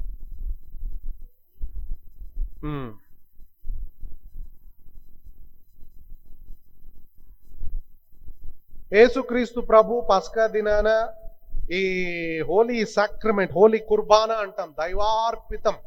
హీబ్రూ భాషలో కుర్బానా అనే మాటలు మనం చూస్తాం. దైవార్పితం, దేవునికి అర్పించబడిన, దేవుని దగ్గర కాన్సిక్రేట్ చేయబడిన, దేవుని దగ్గర ప్రతిష్ట చేయబడిన ఎలిమెంట్స్ బయట దొరికితే కొనుక్కొని తినే. చాలా మంది అప్పుడప్పుడు నాకు ఫోన్లు చేస్తూ ఉండేది, అయ్యా పలానా YMCAలో ఈ వైన్ అండ్ వేపర్ దొరుకుతున్నది, మేము కొనుక్కొచ్చుకుంటాం, మాకు ఫోన్లో ప్రార్థన చేస్తే మేము ఇంట్లో తింటామంటే, ఎవడదాడు దుకాణాలలో దొరికే సబ్బులా బిస్కెట్లా కొనుక్కొని వచ్చి తిననీకి? ఇవి కాదు పవిత్రత. యేసు ప్రభు ప్రత్యక్షంగా పాల్గొని స్థాపించి ఆచరించినటువంటి ఒక బృహత్తర కార్యం. మనం మార్కు సువార్తలో ఎవరి దగ్గర ఇది పస్కా పండుగ ఆచరించాలంటే 14వ వచనం చదవండి.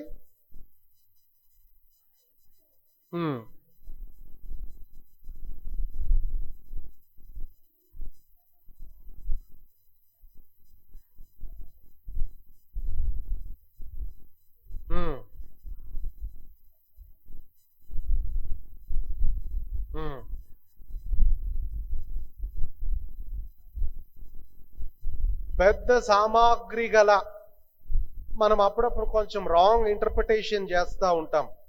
చాలా మంది ఏమంటారంటే ఏదో పాత వస్తువులతో నింపబడ్డ గది, ఇది శుభ్రం చేసి యేసు ప్రభు అందులో ప్రవేశించిండు గనుక క్రైస్తవ సంఘం కూడా ఇట్లా కావాలా, ఒక మేడ గది లాగా అనేటువంటి రాంగ్ ఇంటర్ప్రిటేషన్ చేస్తూ ఉంటారు. కానీ ఇంగ్లీష్ వర్షన్లో ఫుల్ ఫర్నిష్డ్ అనే మాట వాడినారు, అంటే గొప్ప సామాగ్రి కలిగిన. నేను అనుకున్నా మరి యేసు ప్రభును వెంబడించే వారిలో ఇంత ధనవంతులు ఎవరై ఉంటారు అని. ఎవరు లేరు, అందరు పామరులు, చేపలు పట్టేటోళ్ళు, అక్కడిక్కడ చదువు రాని వాళ్ళు ఉన్నారు. ఎవరన్నా ఉంటే బహుశా ఆ మత్తయి, ఎవరు ఆ సుంకరి ఆ మెట్టు దగ్గర కూర్చొని ట్యాక్స్ కలెక్ట్ చేసేటటువంటి లేవీయుడు, వీళ్ళు ఎవరైనా ధనవంతులు అయి ఉంటారేమో అనుకున్నాను. కానీ అపోస్తుల కార్యంలో బహుశా ఈయన పేరు ఇక్కడ ఒక్కడే దగ్గర రాయబడింది. అపోస్తుల కార్యం 12వ అధ్యాయం 12వ వచనం చదవండి.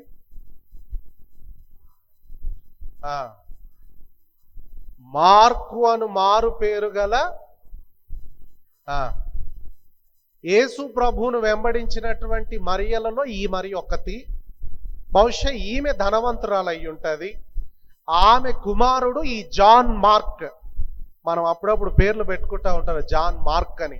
ఎక్కడంటే ఈ ట్రెడిషన్లో నుంచే వచ్చింది. జాన్, యోహాను అను మారు పేరు గల, మార్కు అను మారు పేరు గల యోహాను. ఎందుకు ఈయననే అని నేను బలంగా వాదిస్తున్నానంటే, ఆది సంఘము ప్రతిరోజు ఈయనింట్లోనే కూడుకుంటూ ఉంది. ఇశ్రాయేలు దేశంలో బహుశా చాలా చిన్న చిన్న గృహాలు ఉంటాయి.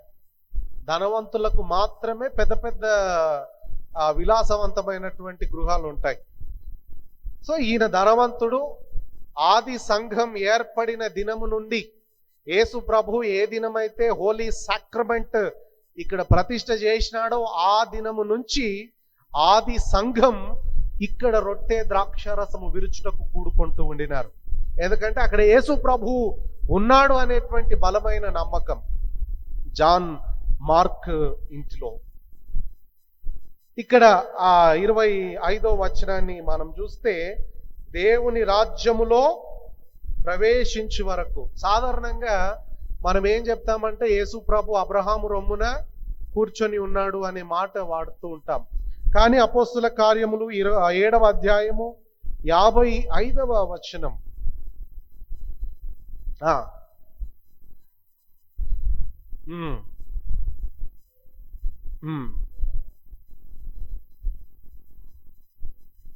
యేసు దేవుని కుడి పార్శ్వమున నిలిచి ఉండుటయు చూచుచున్నాను. చాలా గొప్ప దర్శనం స్టెఫెనుకు కలిగింది. బహుశా బైబిల్లో ఎవ్వరికి ఇటువంటి దర్శనం దొరకలే. యెషయా దర్శనం చూస్తే కూడా అత్యున్నత సింహాసనము మీద ఆసీనుడైన వాడనే చూస్తాం. కానీ ఇక్కడ మాత్రం ఆ స్టెఫెను బహుశా నిలవబడ్డాడు యేసు ప్రభు అంటాడు. ఇక్కడ యేసు ప్రభు మార్కు సువార్తలో నేను మళ్ళా వచ్చే వరకు దీనిని ముట్టను, దీన్ని తాగను అని ఆయన ప్రమాణం చేస్తా ఉన్నాడు. బహుశా నేనేమనుకున్నానంటే దీన్ని ఎట్లా మనం వర్ణించగలుగుతామంటే, ఒక విఐపి మన ఇంటికి వస్తున్నాడు అనుకో భోజనానికి, ఏం చేస్తాం? 2 గంటలు అయినా సరే మేము వెయిట్ చేస్తున్నాం, పర్వాలేదు నీకోసం అంటాం. ఇంకో గంట లేట్ అయినా ఇంకా స్టిల్ నీకోసం వెయిట్ చేస్తున్నాం. ఇంకెవరైనా అన్ఇంపార్టెంట్ వస్తున్నారు అనుకో, సారీ ఏమనుకోకండి నా లంచ్ టైం 1 o'clock నేను తినేసిన, సో మీరు మీ లంచ్ తినొచ్చు అని చెప్తాను. నేను ఈ మాటలను ఏమర్థం చేసుకున్నానంటే, ఈ దినము విశ్వాసులందరి కొరకు దేవుడు పరలోకములో మన కొరకు నిలవబడి ఈ రొట్టె ద్రాక్షరసము పుచ్చుకొనక ఆ పరూసియ 2వ రాకడలో సంఘం ఎత్తబడగానే మనందరితో కలిసి మరల ఈ భోజన సంస్కారాన్ని జరిగించడానికి ఆయన వెయిట్ చేస్తున్నాడేమో అని నా అవగాహన, దైవ ప్రత్యక్షత. లూకా సువార్త 24వ అధ్యాయం 30వ వచనం చదవండి. లూకా సువార్త 24:30వ వచనం.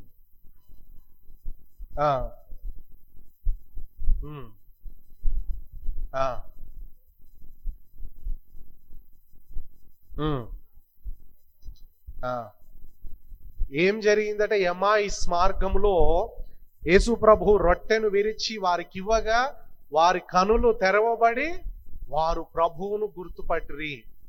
ఎన్నిసార్లు మనం ఇక్కడ రొట్టె ద్రాక్షరం తీసుకున్నప్పుడు దేవుని సన్నిధి గుర్తుపట్టని దినాలు. రొట్టె ద్రాక్షరసం తీసుకుంటేనట ప్రభువును గుర్తుపట్టిరి, వారి కనులు తెరవబడెను. వారితో ఎమ్మాయి మార్గం అంతా ప్రయాణం చేస్తుండగా గుర్తుపట్టని మనుషులు ఎప్పుడైతే దేవుడు రొట్టెను విరిచి వారికి ఇవ్వగానే వారి కన్నులు తెరవబడ్డాయి, వారు ప్రభువును గుర్తుపట్టిరి. ఆ అంధ విశ్వాసంలో ఎన్నిసార్లు మనం ఆల్టర్ దగ్గరకు వచ్చి సాక్రమెంట్ తీసుకున్నామో లెక్క కట్టుకోవాలా. సాక్రమెంట్ తీసుకునే ప్రతి సమయంలో మీకు కనబడాల్సింది వైన్ వేపర్ కాదు, ఇచ్చే పాస్టర్ గారు కాదు, దైవ సన్నిధి, దేవుని పరిశుద్ధ ఆ హోలీ సాంచురీని మనం అనుభవించగలగాలి. ట్రెడిషన్ కాదు ఇది, పెద్దోళ్ళకే ఇయ్యాలని కాదు ఇది. ఎందుకు చిన్నపిల్లలకి ఇయ్యలేదంటే అది వేరే కాన్సెప్ట్. కొన్ని యాంగ్లికన్ చర్చెస్లో చిన్నపిల్లలు వస్తే చాక్లెట్స్ ఇస్తూ ఉంటారు వాళ్ళకు. అదేందో తెలియదు కదా, వాళ్ళు ఏందో విచిత్రంగా చూస్తారని చిన్న చిన్న చాక్లెట్సో బిస్కెట్సో పిల్లల్ని ఒట్టిగా పంపొద్దు, నిరాశ చెందొద్దు అనే ఆలోచనతో ఇస్తూ ఉంటారు. అట్లాంటిది కాదు ఇది. నీకెందుకు మెచ్యూరిటీ రాగానే హోలీ కమ్యూనన్లో పాలు పొందుతున్నామంటే ఇది దేవుని యొక్క ప్రత్యక్షతను అనుభవించగలిగేటువంటి ఒక బృహత్తరమైనటువంటి కార్యం. మత్తయి సువార్త 28వ అధ్యాయం 19వ వచనం చూసి మనం ముగిద్దాం. 19వ వచనం.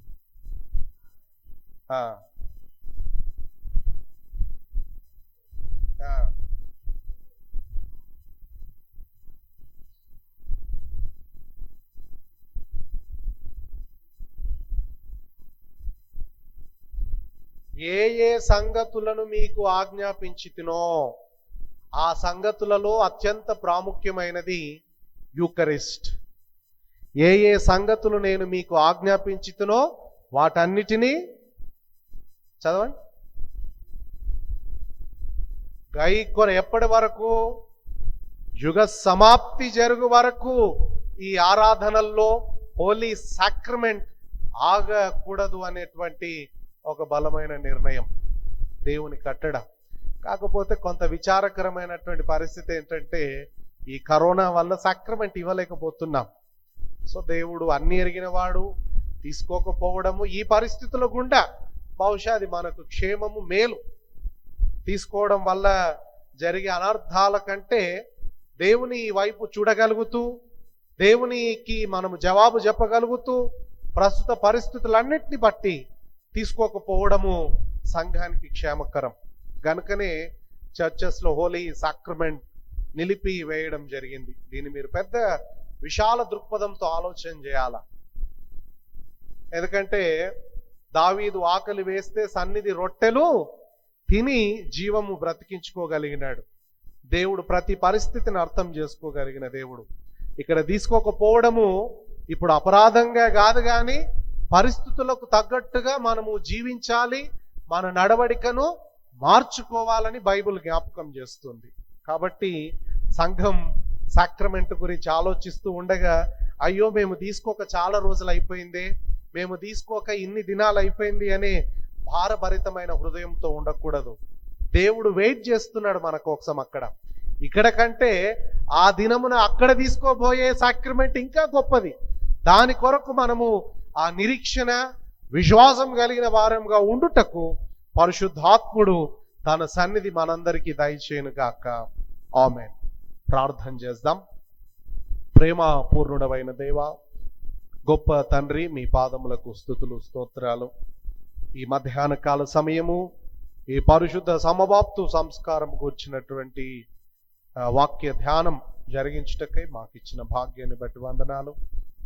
గొప్ప దేవా, మా తండ్రి, వినిన మాటలు మా అందరి జీవితాల్లో ఫలింప చేయమని యేసునామం అడిగి వేడుకుంటున్నాం తండ్రి. ఆమేన్.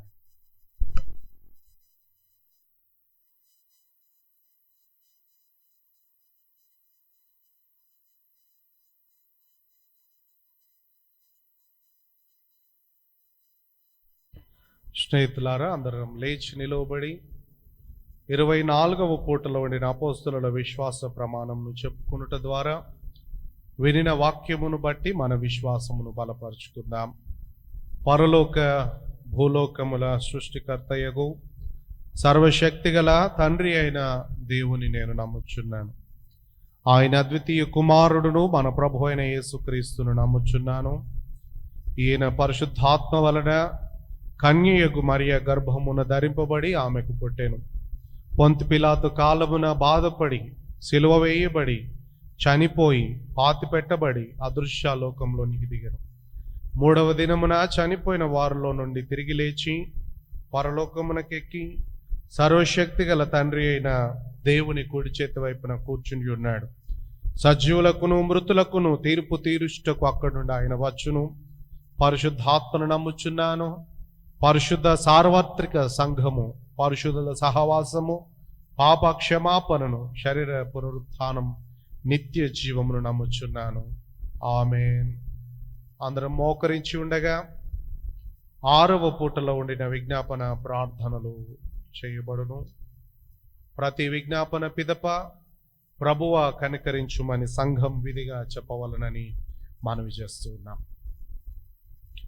పైనుండి వచ్చు సమాధానం కొరకును మన ఆత్మల రక్షణ కొరకును ప్రభువును ప్రార్థించుదము. లోకమంతటి సమాధానం కొరకును దేవుని యొక్క పరిశుద్ధ సంఘముల క్షేమము కొరకును వాటి ఐక్యత కొరకును ప్రభువును ప్రార్థించుదము. మన అధ్యక్షులందరి కొరకును ఇతర సంఘ సేవకులందరి కొరకును, ముఖ్యముగా the most reverend Dharmaraj Rasalam moderator తండ్రి గారి కొరకును, Church of South India, the most reverend doctor PC Singh moderator Church of North India గారి కొరకును, the most reverend Joseph Marthoma metropolitan moderator గారి కొరకును, the right reverend doctor AC Solomon రాజను మెదక్ అధ్యక్ష మండలపు బిషప్ తండ్రి గారి కొరకును, ఉత్తమ హృదయముతోనూ నిర్మలమైన మనస్సాక్షితో తమ సేవను జరిగించున్నట్లు ప్రభువును ప్రార్థించుదము. దేశ పరిపాలకుల కొరకును, ప్రాముఖ్యంగా ఈ భయంకరమైనటువంటి కరోనా వైరస్ మానవ జాతిని అతలాకుతలం చేస్తూ ఉండగా దేశ నాయకుల ద్వారా, అధికారుల ద్వారా ఒక సుపరిపాలన మానవులకు అందించబడినట్లును, ఈ భయంకరమైన తెగులు దినములను తప్పించుటకు ప్రభుత్వముగా వారు చేయు ప్రతి ప్రయత్నాన్ని దేవుడు సఫలీకృతము చేయునట్లును, వారందరూ దేవుని ఆత్మ చేత నింపబడినట్లును, అంత మాత్రమే కాకుండా ఈ పాండమిక్ సిచ్యువేషన్లో మనకు పరిచర్యలు చేస్తూ ఉన్నటువంటి ప్రభుత్వ మరియు ప్రైవేట్ ఇతరత్ర ఉద్యోగులందరి కొరకును ప్రభువును ప్రార్థించుదము. రోగుల కొరకును, బాధపడుచున్న వారి కొరకును, దుఃఖించు వారి కొరకును, మరణించుచున్న వారి కొరకును, గడిచిన వారంలో అనేకమైనటువంటి భయంకరమైన యాక్సిడెంట్స్ మనం చూసాం. అరబ్ కంట్రీలో భయంకరమైనటువంటి ఫైర్ యాక్సిడెంట్, గోదావరి ప్రాంతములో ఎమర్జెన్సీ లాంజ్ ప్రమాదానికి గురి అవ్వడం మనం విన్నాం. కరోనా, వరదలు, బీభత్సాలు జరిగి అనేక మంది మరణించి ఉండగా వారందరి కొరకును ప్రభువును ప్రార్థించుదము. పేదల కొరకును, ఆకలి బాధలు గల వారి కొరకును, తల్లిదండ్రులు లేని వారి కొరకును, వితంతువుల కొరకును, శ్రమలను అనుభవించుచున్న వారి కొరకును ప్రభువును ప్రార్థించుదము. చీకటిలో నుండి ఆశ్చర్యకరమైన తన వెలుగులోనికి మనలను పిలిచిన వాని శ్రేష్టత్వములను మనము ప్రచురపరచులాగున మన కొరకును క్రీస్తు నామమును ఒప్పుకొని వారందరి కొరకును ప్రభువును ప్రార్థించుదము. ఈ లోకమందు తనను సేవించి ఇప్పుడు విశ్రాంతి అందున్న తన సేవకులందరితో పాటు నిత్యానంద సంపూర్ణతలోనికి మనము ప్రవేశించులాగున ప్రభువును ప్రార్థించుదము. సర్వశక్తి గల నిత్యుడవగు దేవా, సంఘం యొక్క శరీరం అంతటిని నీ ఆత్మచే ఏలి శుద్ధి చేయుచున్నావు కదా. నీ పరిశుద్ధ సంఘములోని నానా స్థితులలో ఉండు మనుషుల కొరకు మేము నీ ఎదుట చేయు మా విన్నపములను, ప్రార్థనలను అంగీకరించుము. అందలి ప్రతి అవయవము దాని ఉద్యోగములోను, సేవలోను యథార్థముగాను భక్తిగాను నిన్ను సేవించున్నట్లు మా ప్రభువును రక్షకుడైన యేసుక్రీస్తు ద్వారా అనుగ్రహింపుము. ఆమె. దయచేసి కూర్చునండి.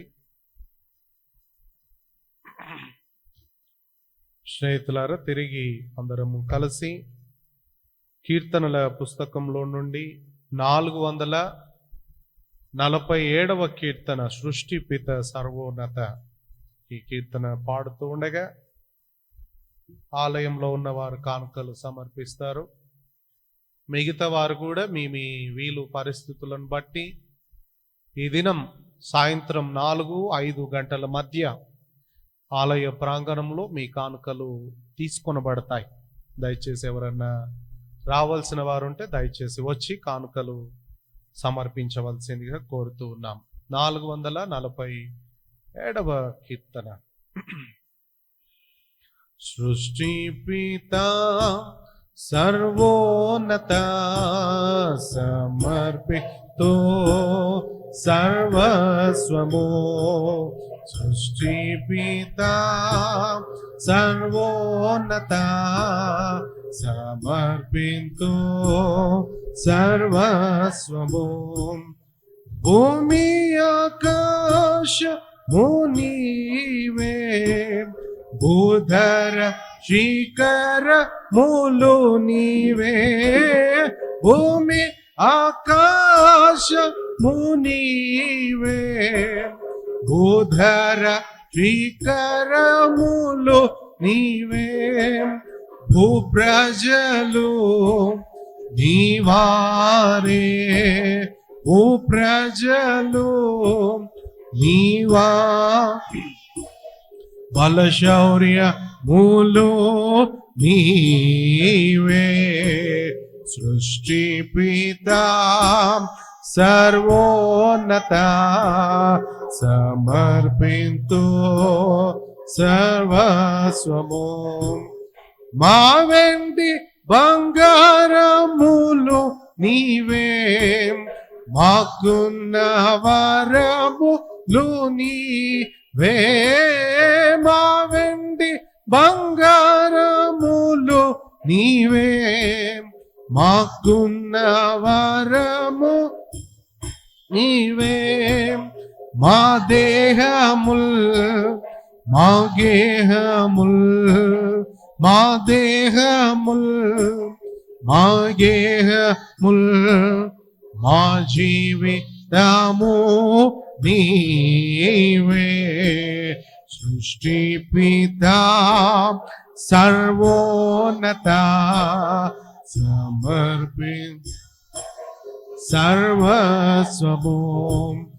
వెళ్ళలేని గాలి వెలుతురులు, విలువైన పాడి పైరులు. వెళ్ళలేని గాలి వెలుతురులు, విలువైన పాడి పైరులు. వివిధంబులైన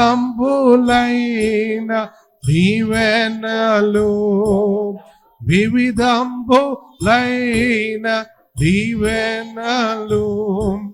నీ కరుణా వర్షములు, సృష్టి పితా సర్వోన్నత, సమర్పింతు. మేమిచ్చు కాన్క ఏ పాటిది, ఏ ప్రేమ నీకు సాటిది. మేమిచ్చు కాన్క ఏ పాటిది, ఏ ప్రేమ నీకు సాటిది. మోక్షనాథ యేసు ప్రభో, మోక్ష ఓ అంగీకరించు విభో. సృష్టి పితా సర్వోన్నత, సమర్పింతు సమో. తండ్రి కుమార శుద్ధాత్ముడా, త్రియేక దేవ స్తోత్రముల్. తండ్రి కుమార శుద్ధాత్ముడా, త్రియేక దేవ స్తోత్రముల్. దాతా నీవే, నేతా నీవే, దాతా